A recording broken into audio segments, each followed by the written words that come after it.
Hey guys, in this video, I will show you how to recover wallet in Tonkeeper. Alright, so let's begin with the video. The first step you need to take to get back to your wallet is to go to your Play Store or App Store. So when you Play Store or App Store just like this, all you need to do is to go ahead and download the Tonkeeper app, if you don't have it on your device. So you need to do is to download the app. Now, after downloading the Tonkeeper app, all you need to do is to head over to the app.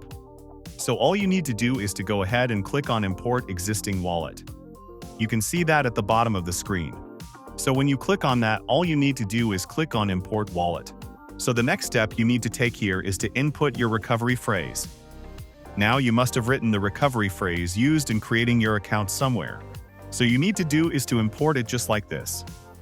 Then after importing it, all you need to do is to click on the bottom of your screen. Then, click on Enable Notifications. So you need to do here is to import a password and re-enter the password. And then go ahead and then you'll be able to recover your Tonkeeper wallet. So that's basically how you can recover wallet in Tonkeeper. So that's all for this video.